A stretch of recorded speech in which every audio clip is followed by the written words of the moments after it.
Welcome my students AB school Navsari online video lecture સિરીઝમાં હું MA. Zadafia તમારા બધા જ વિદ્યાર્થીઓ મિત્રોનું હાર્દિક સ્વાગત કરું છું. આગળના બેઝિક મેથ્સ વિડીયો લેક્ચરમાં આપણે જોયું સૌપ્રથમ સંખ્યાની ઓળખ, એના પછી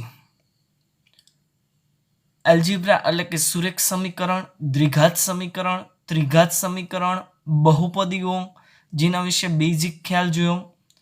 એના આગળ ઘાત અને ઘાતાંક જે મહત્વનો ટોપિક હતો, જે તમારા ફિઝિક્સ કેમેસ્ટ્રીમાં ઘાતમાં સાદરૂપ આપવા માટે કામ લાગશે.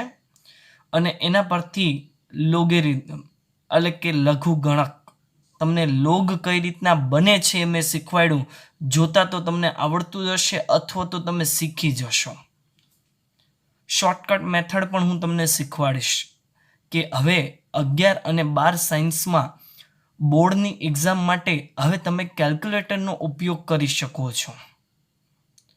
તો બોર્ડની એક્ઝામમાં કેલ્ક્યુલેટરની મદદથી તમે લોગ કઈ રીતના જોઈ શકો એ તમને હું શીખવાડીશ. Shortcut method. ઓકે વિદ્યાર્થી મિત્રો, હવે આપણે વાત કરવાની છે ધોરણ 11 વિશે. ધોરણ 11ના આપણી પાસે 1 થી 16 ચેપ્ટર છે. એની બેઝિક સમજૂતી મેળવ્યા પછી આપણે ચેપ્ટરની શરૂઆત કરીએ. ચલો સૌપ્રથમ શરૂઆત કરીએ ચેપ્ટર નંબર 1. ચેપ્ટર નંબર 1 છે આપણી પાસે ગણ. હવે જો હું શબ્દ બોલ્યો છે ગણ, એના પરથી જ તમને ખ્યાલ આવી ગયો અને તમે ઓલરેડી ધોરણ 9ની અંદર ભણીને આવેલા છો. ગણ છે તે તો ધોરણ 9માં તમે જે ભણીને આવ્યા છો એ જ અહીંયા રિપીટ થવાનું છે અને થોડું આપણે એડવાન્સ જોશું આગળ. એટલે હું એવું માનું છું કે 50% તમને આવડે છે, 50% આપણે નવું એડવાન્સ જોવાનું છે. નેક્સ્ટ આગળ ચેપ્ટર નંબર 2. ચેપ્ટર નંબર 2 છે સંબંધ અને વિધેય. નામ જ આપણા માટે નવું છે, સંબંધ અને વિધેય. ચેપ્ટર નંબર 2 છે એ ધોરણ 12માં પણ આવું એક સેમ ટુ સેમ ચેપ્ટર આવશે, સંબંધ અને વિધેય. એટલે ચેપ્ટર નંબર 2 એ ધોરણ 12ના ચેપ્ટરને સમજવા આના ઉપર આધાર રાખશે, જે તમારા માટે તદ્દન નવું જ ચેપ્ટર છે, જે હું તમને શીખવાડીશ. ઓકે, નેક્સ્ટ ચેપ્ટર નંબર 3 ત્રિકોણમિતિ. ચેપ્ટર નંબર 3 ત્રિકોણમિતિ. ત્રિકોણમિતિ વિદ્યાર્થી મિત્રો તમે ધોરણ 9 અને 10માં ભણી ગયા કે sine theta, cos theta, tan theta, sec, cosec, cot, આ બધા વિધેય તમે ભણી ગયા. આની આપણા જાણીતા ખૂણા આગળ એટલે કે 0°, 30, 45, 60, 90 એના પર કેટલી કિંમત થાય તે પણ આપણને ખબર છે. ત્રિકોણમિતિ એક મહત્વનો ટોપિક છે, જે ધોરણ 12ના અમુક દાખલામાં સાદરૂપમાં પણ એનો ઉપયોગ થશે. ધોરણ 11ની અંદર આ ત્રિકોણમિતિ તમે જે ભણીને આવી ગયા છો એને રિવાઇઝ કરી અને આપણે આગળના સૂત્ર અને એ સૂત્ર ઉપરથી સાદરૂપ કઈ રીતના આપવું એના દાખલા આપણે આગળ જોશું. અમુક એવા નવા ટોપિક છે જે તમને જાણવા મળશે, જે તમને એમાં બહુ જ મજા આવી જશે. એનાથી નેક્સ્ટ આગળ જઈએ આપણી પાસે, તો આપણી પાસે છે ચેપ્ટર નંબર 4 ગાણિતીય અનુમાનનો સિદ્ધાંત. ગાણિતીય અનુમાન, ગાણિતિક અનુમાન એટલે કે ગણિતની ભાષામાં આપણે કોઈ અનુમાન કરવાનું છે, એના વિશેનો સિદ્ધાંત છે. મતલબમાં કહીએ તો એક પ્રકારનો પ્રમેય છે. આ એક જ સૂત્ર આવશે આખા ચેપ્ટરમાં. એક જ સૂત્રની મદદથી આખા ચેપ્ટરના જે 30-35 દાખલા છે એની આપણે ગણતરી કરી દઈશું. એકદમ સરળ ચેપ્ટર છે. નેક્સ્ટ આગળ જોઈએ તો આપણી પાસે છે સંકર સંખ્યા અને દ્વિઘાત સમીકરણ. દ્વિઘાત સમીકરણ તમને ખ્યાલ છે અને મેં બેઝિક લેક્ચરમાં તમને થોડું સમજાવેલું હતું કે દ્વિઘાત સમીકરણ બને કઈ રીતના, એના શૂન્ય એટલે કે એના ઉકેલ, એનો સરવાળો, ગુણાકાર, ઉકેલની મદદથી દ્વિઘાત સમીકરણ મેળવવું છે તો કઈ રીતના મેળવી શકાય, એ બધું આપણે શીખી ગયા. સંકર સંખ્યા આપણા માટે નવું છે. તો સંકર સંખ્યા માટે મેં પહેલા લેક્ચરમાં તમને ઉદાહરણ આપેલું કે આપણી પાસે કોઈ માઇનસ સંખ્યાનું જો વર્ગમૂળ કાઢવું હોય તો એ વાસ્તવિક સંખ્યાના ગણમાં આવે નહીં. તો એના માટે આપણે સંકર સંખ્યામાં જવું પડશે, જેના ગણને આપણે આગળ સમજ્યા એમાં આપણે કેપિટલ સી નામ આપેલું હતું, તમને યાદ આવ્યું હશે. નેક્સ્ટ આગળ સુરેખ અસમતા. સુરેખ અસમતા. સુરેખ અસમતા પણ વિદ્યાર્થી મિત્રો આપણે માટે નવું ચેપ્ટર છે, જેનો બેઝિક ખ્યાલ તમે ભણી ગયા પણ તમને છે નહીં. હું તમને કહું કે મારી પાસે બરાબર 10 રૂપિયા છે, તો બધા જ વિદ્યાર્થી કહી શકો સર તમારી પાસે છે, એટલે તમને ધારો કે કોઈ ચલ તરીકે હું x લઈ લઉં તો x બરાબર 10 કહેવાય. શું કહેવાય? x બરાબર 10 ઇક્વલ, તમને બધાને ખબર જ છે. પણ હું જો ગુજરાતીમાં એવો શબ્દ બોલું કે મારી પાસે ઓછામાં ઓછા 10 રૂપિયા છે, તો આનો મિનિંગ શું થયો વિદ્યાર્થી મિત્રો? ઓછામાં ઓછા 10 રૂપિયા એટલે 10 છે અથવા 10 થી વધુ. ઓછામાં ઓછા એટલે ઓછામાં ઓછા 10 છે, એનાથી વધુ મારી પાસે ગમે તેટલા હોઈ શકે. આ બધા જ શબ્દ ઓછામાં ઓછા, વધુમાં વધુ, આવા શબ્દને દર્શાવવા માટે આપણે જો આવા સંકેતનો ઉપયોગ કરીશું, પછી આના નીચે ઇક્વલ પણ આવશે, તો આને આપણે અસમતા કહેશું. નેક્સ્ટ આગળનું ચેપ્ટર છે 7 નંબર. 7 નંબરનું ચેપ્ટર છે આપણી પાસે ક્રમચય અને સંચય. ક્રમચય અને સંચય જે ચેપ્ટર છે એ આપણા માટે નવું છે, પણ એના જો ગુજરાતી નામ કહી દઉં મેથેમેટિકલી નામ પરથી, તો ક્રમચય એટલે ગોઠવણી અને સંચય એટલે પસંદગી.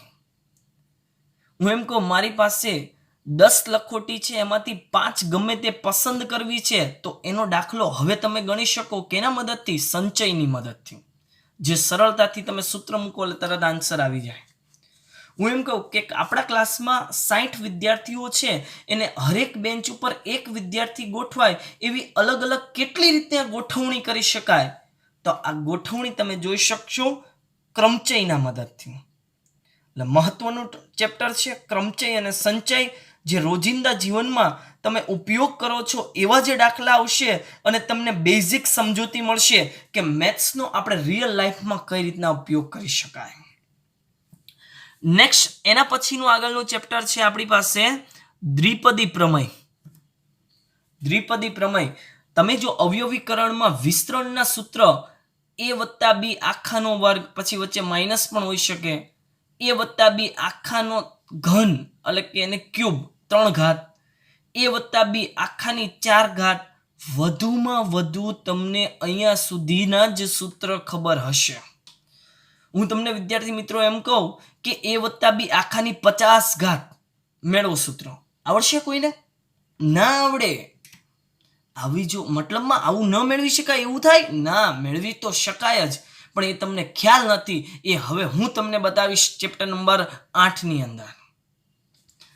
એનાથી આગળ જોઈએ વિદ્યાર્થી મિત્રો, તો એનાથી આગળ છે આપણી પાસે ચેપ્ટર નંબર 9 શ્રેણી અને શ્રેઢી. શ્રેણી અને શ્રેઢી, તો શ્રેણી તમને ખ્યાલ છે જે ધોરણ 10 માં તમે ભણીને આવી ગયા, સમાંતર શ્રેણી. શ્રેઢી તમને ખ્યાલ નથી. ચેપ્ટર નંબર 9 ની અંદર આપણે 2 પ્રકારની શ્રેણી અહીંયા જોવાની છે. એક તમે ભણીને આવી ગયા તે સમાંતર શ્રેણી, અને બીજી સમગુણોત્તર શ્રેણી, જે આપણા માટે નવું છે, એટલે થોડું એડવાન્સ બન્યું. ઓકે, હવે આપણે જોઈએ chapter number 10. Chapter number 10. Chapter number 10 રેખાઓ. વિદ્યાર્થી મિત્રો, તમે ભૂમિતિમાં રેખા દોરતા હતા, રેખાખંડ કિરણ દોરતા હતા, પણ રેખાના જો સમીકરણ આપણે મેળવવા હોય તો આપણે ધોરણ 11 માં મેળવતા નહોતા. હા, કોઈ વિદ્યાર્થીને યાદ હોય તો તમે એવું લખતા હતા કે કોઈ પણ દ્વિચલ સુરેખ સમીકરણ નો જો આલેખમાં રૂપાંતર કરું તો મને એક રેખા મળે. દ્વિચલ હોય, પછી એક ચલ હોય, ત્રિચલ હોય, મને શું મળવાનું છે? રેખા. કેમ કે ત્રિચલ હોય તો 3 ડાયમેન્શન બની જાય. 3 ડાયમેન્શન એટલે 3D. એનું પણ આપણી પાસે એક ચેપ્ટર છે. જો એ ચેપ્ટર છે આપણી પાસે ચેપ્ટર નંબર 12.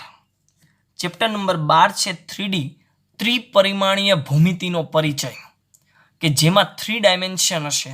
3D નો ઇમેજ તમને કેવો હોય તમને ખ્યાલ આવી જાય, કે જેમાં તમે જુઓ તો એક્સ હોય, વાય હોય અને ઝેડ ચલ હોય, 3 ચલ હોય. એટલે આપણે દર્શાવીએ તો એક્સ અક્ષ, વાય અક્ષ અને ઝેડ અક્ષ 3ના રિલેટેડ આપણે કોઈ બિંદુનું નિરૂપણ કરી શકીએ. આવું ચેપ્ટર છે આપણી પાસે 12 નંબર. નેક્સ્ટ વિદ્યાર્થી મિત્રો આપણે આગળ જોઈએ તો આપણી પાસે ચેપ્ટર છે 11 નંબરનું ચેપ્ટર શાંકુઓ. શાંકુઓ નામ જ તમે પહેલી વખત સાંભળ્યું. આ શાંકુઓ આપણા માટે નવું ચેપ્ટર, નવું નામ. કે તમે આકૃતિ જોઈ હશે, તમે આકૃતિ જુઓ તો કોઈક વખત તમને વર્તુળ, જો આવી આકૃતિ મળે જોવા માટે, આ વર્તુળ બધાને ખબર પડે, ચોરસ બધાને ખબર પડે. પણ વિદ્યાર્થી મિત્રો જો આવી કોઈક વખત આકૃતિ હોય તો તમારી ટેક્સ્ટબુકના પહેલા પેજ ઉપર જ છે, પૂઠા ઉપર આવી બધી આકૃતિઓ. આને કહેવાય પર્વલય, આ છે ઉપવલય, આ અતિવલય. આપણા માટે નવા નામ છે. આ ચેપ્ટર નંબર 11 ની અંદર આપણે જોવાનું છે અને આ છે આપણી પાસે શાંકુઓ. ક્લિયર? નેક્સ્ટ આપણે જોઈએ તો ચેપ્ટર નંબર 13, જે ધોરણ 12 માટે મહત્વનું ચેપ્ટર છે, લક્ષ્ય અને વિકલન.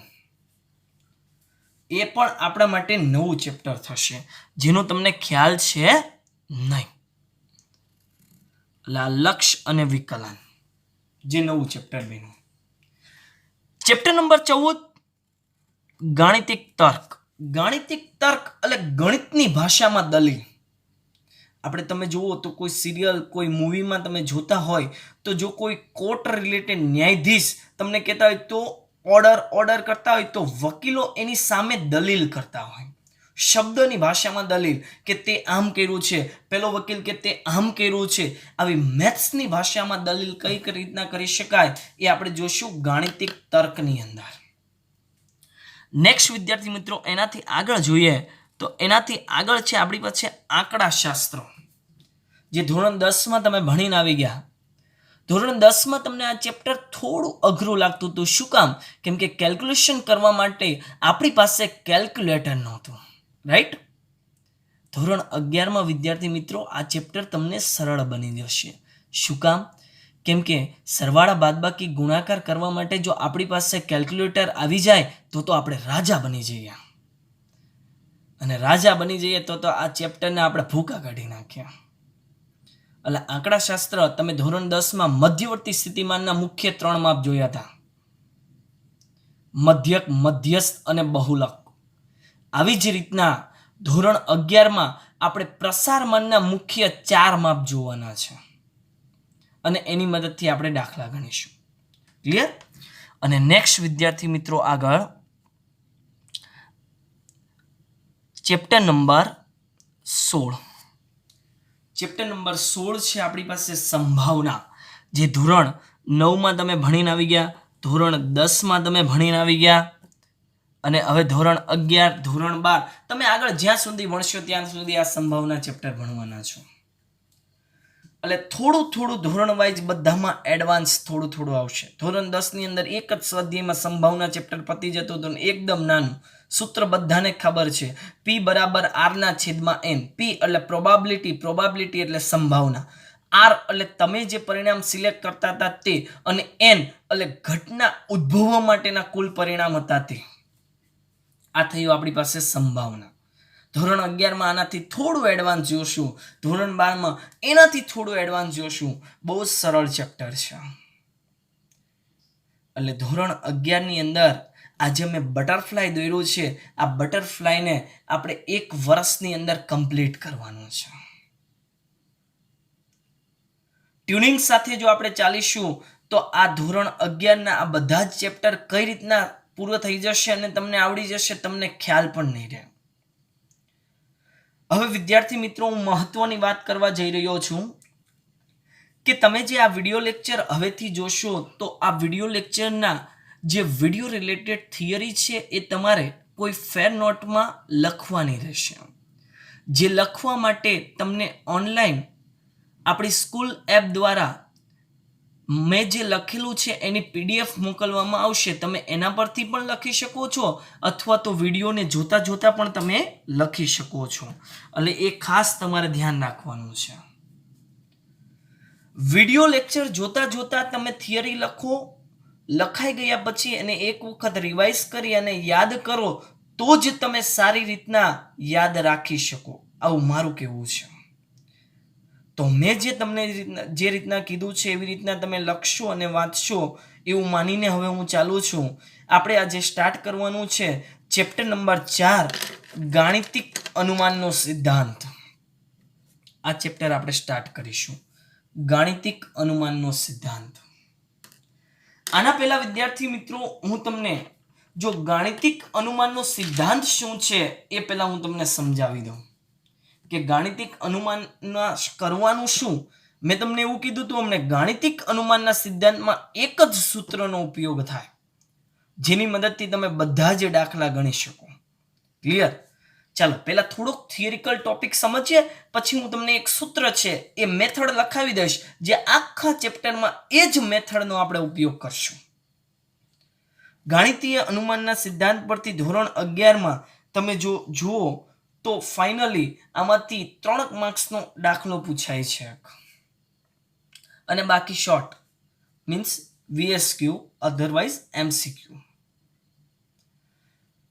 ગણિતની સંકલ્પનામાં આનુમાનિક વિચાર શક્તિ ખૂબ જ મહત્વની છે. જોજો હું શબ્દ બોલ્યો હતો.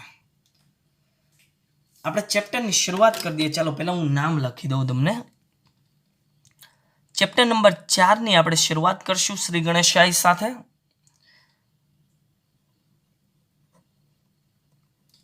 ગાણિતિક અનુમાન નો સિદ્ધાંત. ગાણિતિક અનુમાનનો સિદ્ધાંત. હવે મેં જે શબ્દ તમને હમણાં કીધેલો તે કયો કે ગણિતની સંકલ્પનામાં આનુમાનિક વિચાર શક્તિ ખૂબ જ મહત્વની છે. આ શું કહેવા માંગુ છું હું તમને? આનુમાનિક વિચાર શક્તિ એટલે કે ધારો કે આપણી પાસે કોઈ એવા 2-3 પોઈન્ટ લખ્યા હોય તો એના પરથી તમે ફટાફટ વિચારી શકવા જોઈએ. આ વિચાર શક્તિ ગણિતમાં મહત્વની છે. જો આઈડિયા તમને જલ્દી ક્રિએટ થાય તો તમે આન્સર વિદ્યાર્થી મિત્રો ફટાફટ આપી શકો. ચાલો એના રિલેટેડ સમજાવવા માટે એક ઉદાહરણ લઈ લઉં. મેં જે પોઈન્ટ લખ્યો છે એનું એક ઉદાહરણ લઈ લઉં. જો પહેલા એ પોઈન્ટ તમને લખી દઉં કે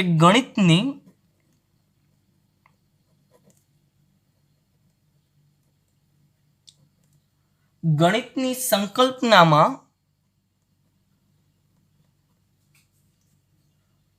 આનુમાનિક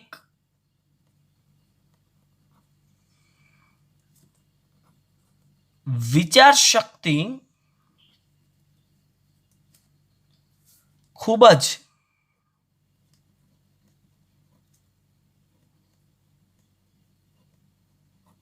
મહત્વની છે. આ શબ્દ શું કહેવા માંગે છે? જો ચેપ્ટરની વચ્ચેનો શબ્દ અનુમાન છે, આ આનુમાનિક બંને એક જ છે. ગાણિતિક એટલે ગણિતમાં, સિદ્ધાંત એટલે એનો કોઈ પ્રમેય છે, એને આપણે ફોલો કરવાનું, અનુસરવાનું છે. ફોર એક્ઝામ્પલથી સમજીએ ને તો વધારે સમજ પડશે. ફોર એક્ઝામ્પલ 1 નંબર હું આવું લખું છું કે 8 એ 2 વડે વિભાજ્ય છે. ઓકે, આ મારું પહેલું વાક્ય છે. બીજું કે 2 વડે વિભાજ્ય બધી જ સંખ્યાઓ યુગ્મ હોય છે. 3 નંબર કે 8 એ યુગ્મ છે. હવે જો વિદ્યાર્થી મિત્રો, આપણી વિચાર શક્તિ 8 એ 2 વડે વિભાજ્ય છે. ઓકે, 2 વડે વિભાજ્ય બધી સંખ્યાઓ યુગ્મ હોય છે, 100% સાચી વાત. અને તમે જુઓ તો આ બંને પોઈન્ટ સાચા છે. આજે મેં રાઉન્ડ કર્યા છે, બંને પોઈન્ટ કેવા છે? સાચા.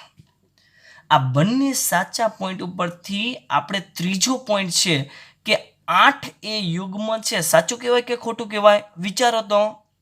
સાચું. ઓકે, તો આ બંને પોઈન્ટ ઉપરથી આ ત્રીજા પોઈન્ટને આપણે શું કહી શકાય કે ભાઈ આ રાઈટ છે. શું કહી શકાય? રાઈટ છે, સાચું છે મતલબમાં. તો આ આનુમાનિક વિચાર શક્તિ છે એ જ આપણે ગાણિતિક અનુમાનમાં જોવાની છે.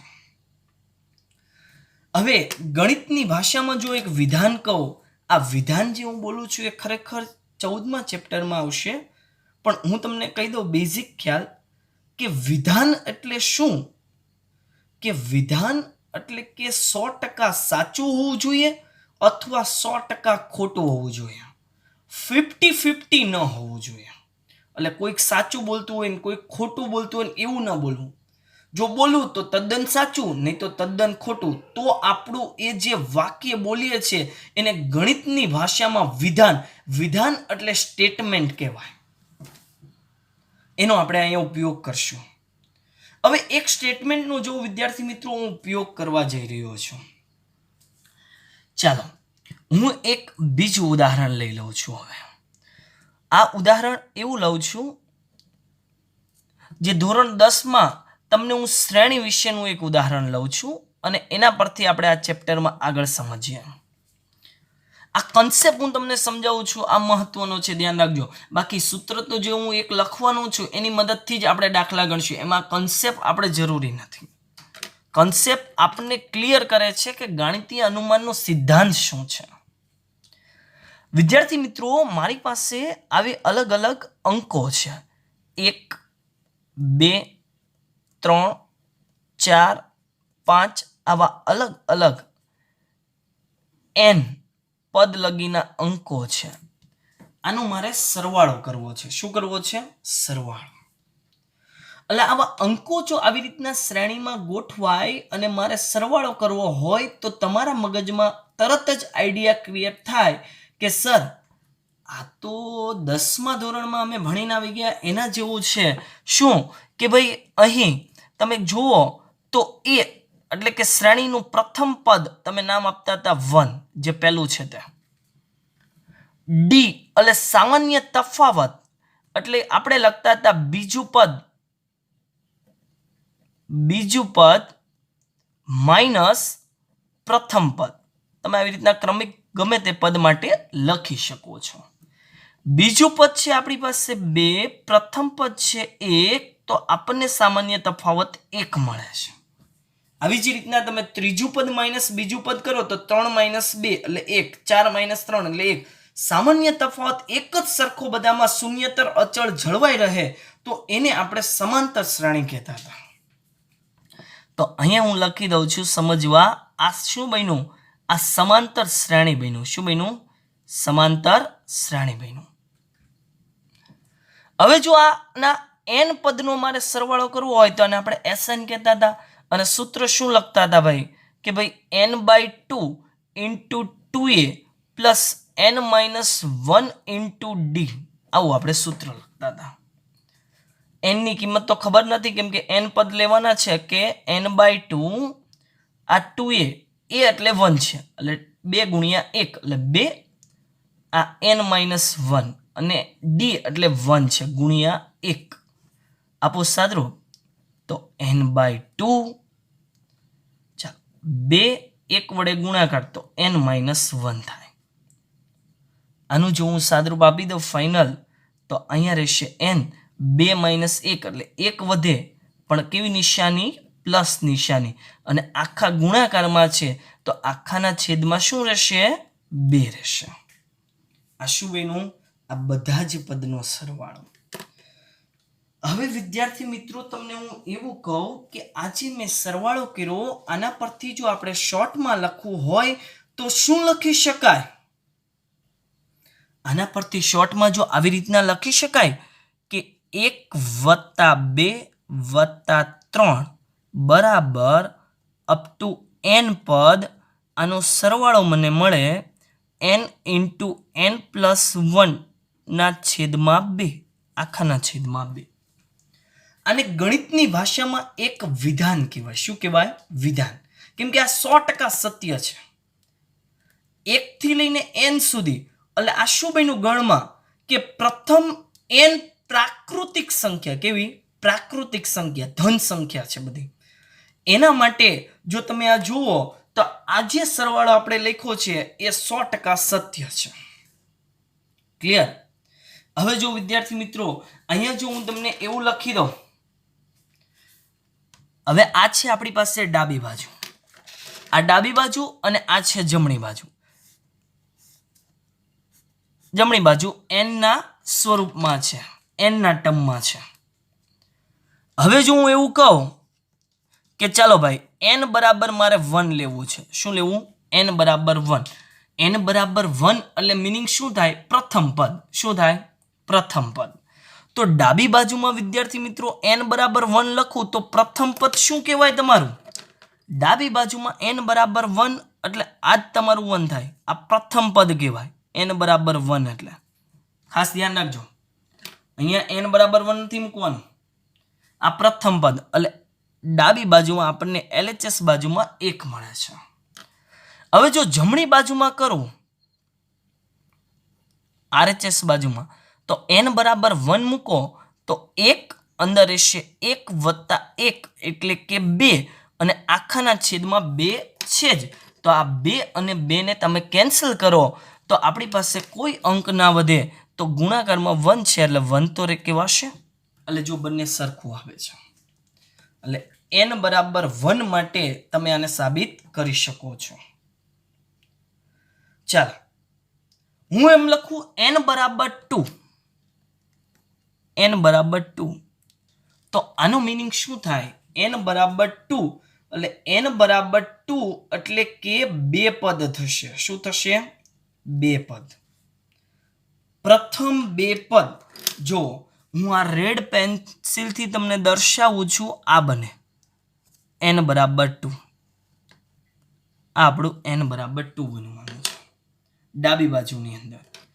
તો n બરાબર 2 જો ડાબી બાજુમાં મારે લખવું હોય તો LHSમાં 1 + 2 એટલે આનો આન્સર 3 મળે.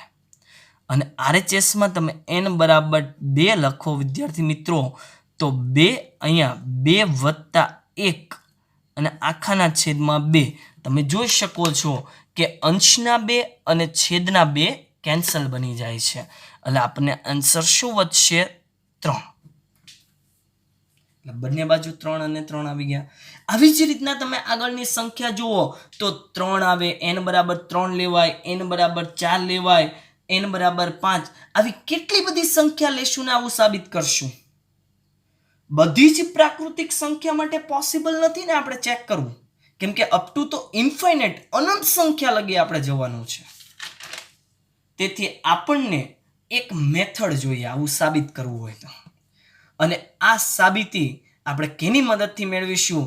એટલે કે જો કોઈ ધન પૂર્ણાંક હોય, પ્રાકૃતિક સંખ્યાનો ગણ હોય અને એ સંખ્યા માટે તમારે આવે વિધાનને સાબિત કરવું હોય તો તમે એ સાબિતી ગાણિતીય અનુમાનના સિદ્ધાંત પરથી મેળવશો. ક્લિયર? સિદ્ધાંત બને કઈ રીતના એ મેં તમને સમજાવી દીધું જો આખું, કે ગાણિતીય અનુમાનનો સિદ્ધાંત કઈ રીતના બન્યો છે. ક્લિયર? તો હવે બેઝિક એના વ્યાખ્યા રિલેટેડ આપણે એક પોઈન્ટ લખી દઈએ. તમે વિદ્યાર્થી મિત્રો આ વ્યાખ્યાથી લખવાનું શરૂ કરશો ફેર નોટમાં. આગળ જે સમજણ છે એને ન લખો તો પણ ચાલશે, અહીંયાથી તમારે લખવાનું સ્ટાર્ટ થશે. વ્યાખ્યા જો ગાણિતીય અનુમાનની વ્યાખ્યા લખું બીજગણિત સ્વરૂપ તો અહીંયા લખું છું બીજગણિત અથવા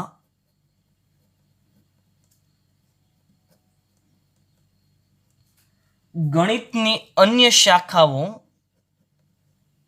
ગણિતની અન્ય શાખાઓ ના કેટલાક પરિણામો અથવા વિધાનો ધન પૂર્ણાંક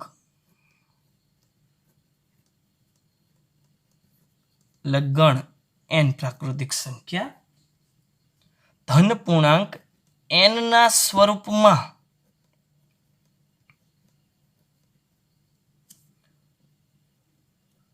રચવામાં આવે છે, એટલે આ જે ઉપર આપણે શ્રેણી બનાવી તે આવા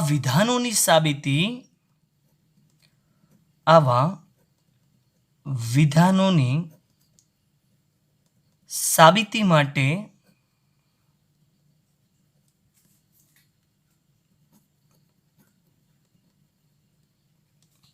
વિશિષ્ટ ટેકનિક આધારિત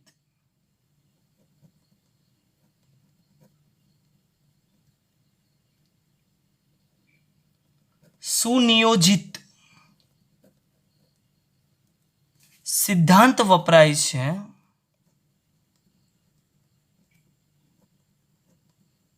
સુનિયોજિત એટલે તમે કોઈ પણ રીતના ચેક કરો એટલે સત્ય જોયું, ફિક્સ જ હોય. સિદ્ધાંત વપરાય છે તેને ગાણિતિક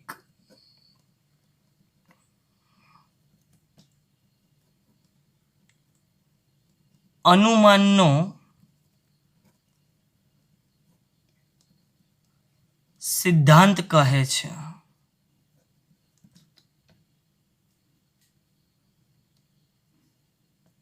આની અંદર એક પોઈન્ટ જો હું લખું આપણા સમજવા ખાતર ખાલી,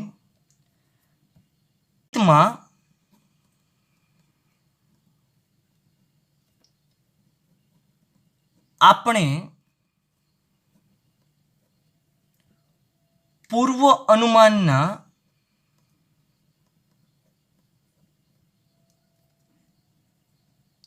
રૂપના ઉપયોગને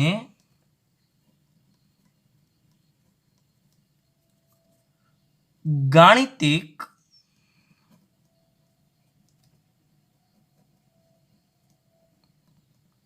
અનુમાન કહીશું. ગણિતમાં આપણે પૂર્વ અનુમાન એટલે કોઈ ઘટના બન્યા પહેલા એને અનુમાન કરીએ એને આપણે શું કહેશું? ગાણિતિક અનુમાન. આવું મેં એટલા માટે લખ્યું છે કે ગાણિતિક અનુમાનને આપણે દાખલા ગણીશું તો એમાં આપણે એક સ્ટેટમેન્ટ પૂર્વ અનુમાન કરશું, એટલા માટે આ એની વ્યાખ્યા થઈ. વ્યાખ્યા પછી વિદ્યાર્થી મિત્રો આપણે હવે એની મેથડ શીખવાની છે જે આપણા દાખલા માટે ઉપયોગી છે. આ આપણો કોન્સેપ્ટ ક્લિયર કર્યો મેં. હવે જો આપણે દાખલા ગણવાના છે એના માટે હું તમને કહું છું ગાણિતીય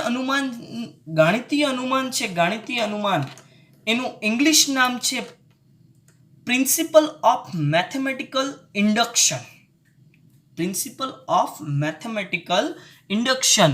એને શોર્ટમાં તમે PMI પણ કહી શકો છો.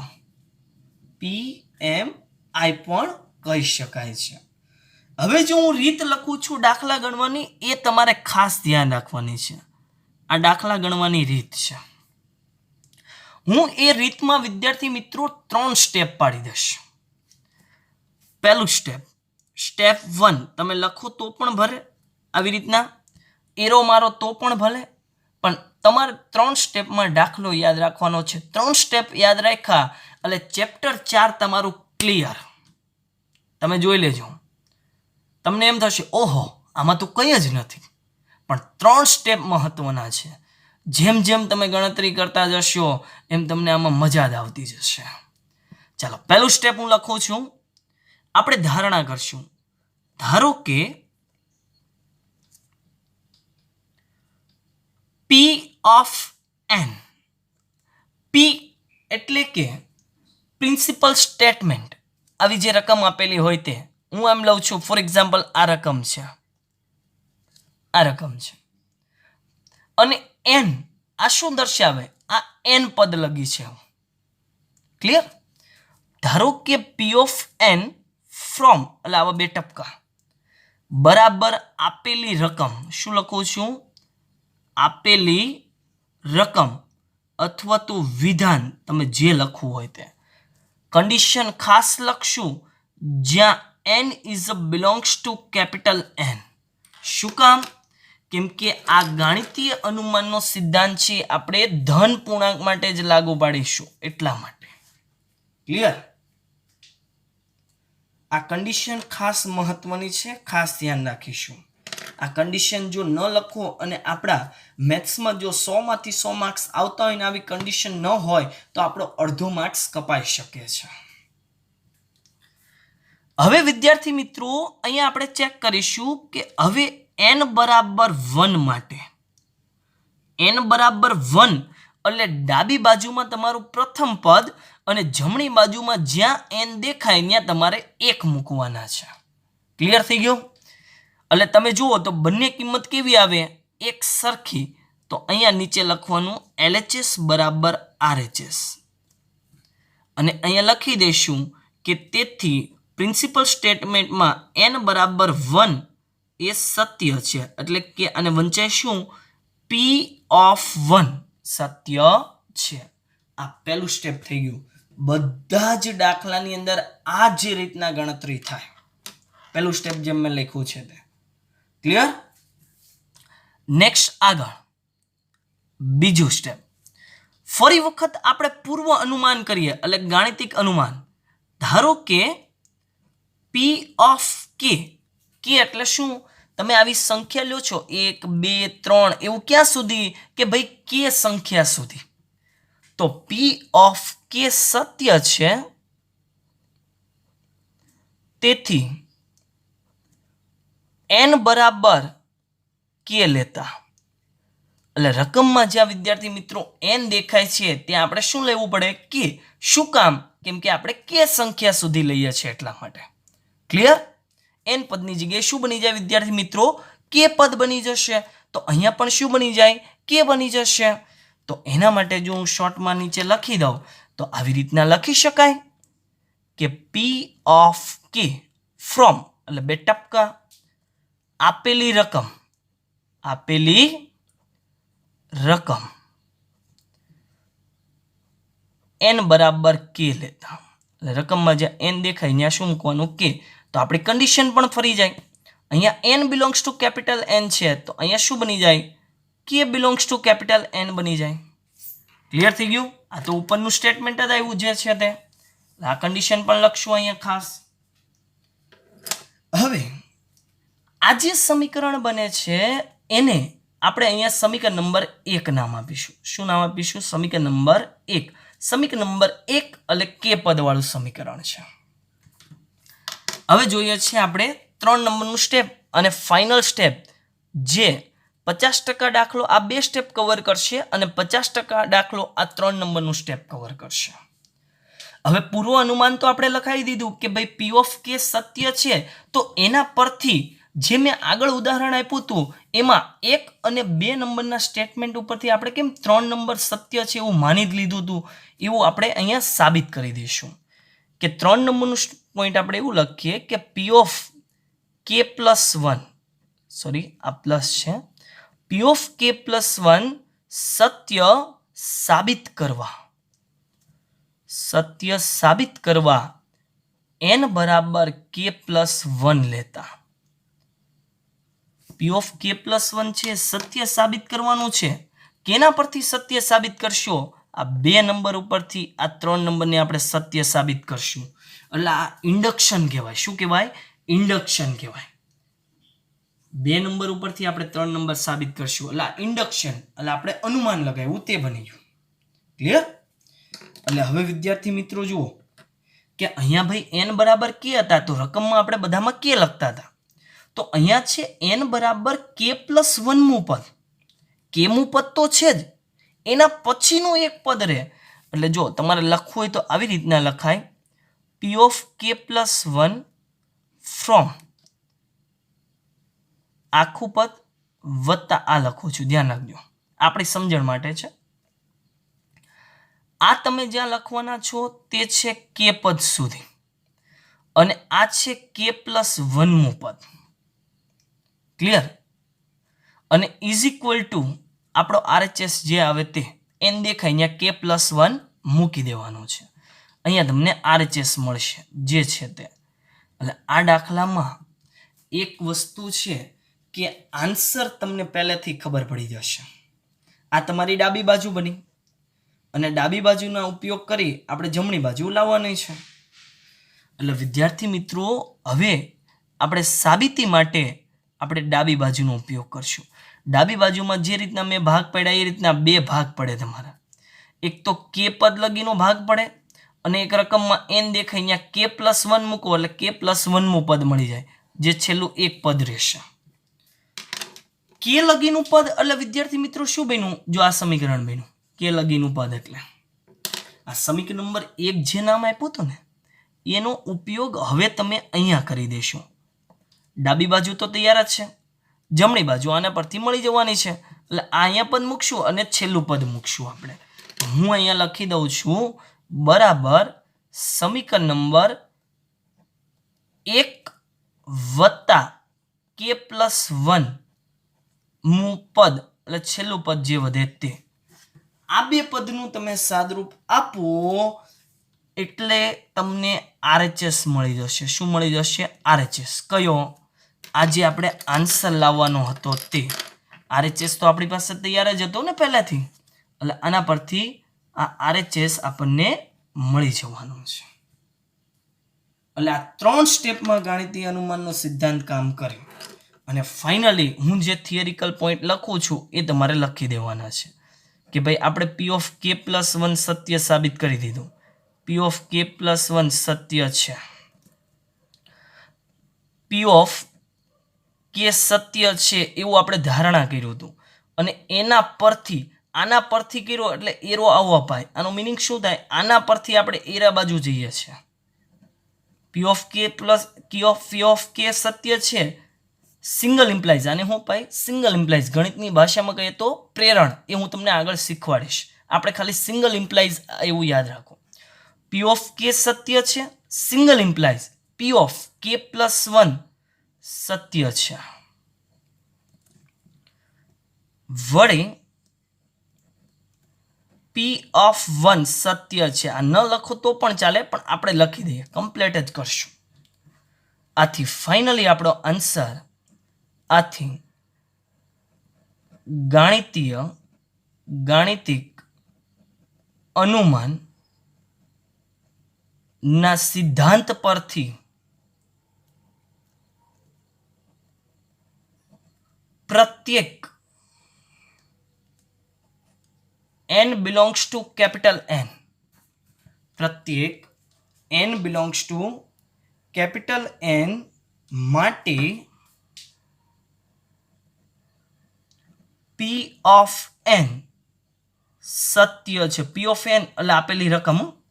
જો પેલા સ્ટેપમાં લખ્યું છે આપણે P(n) એટલે આપેલી રકમ સત્ય છે.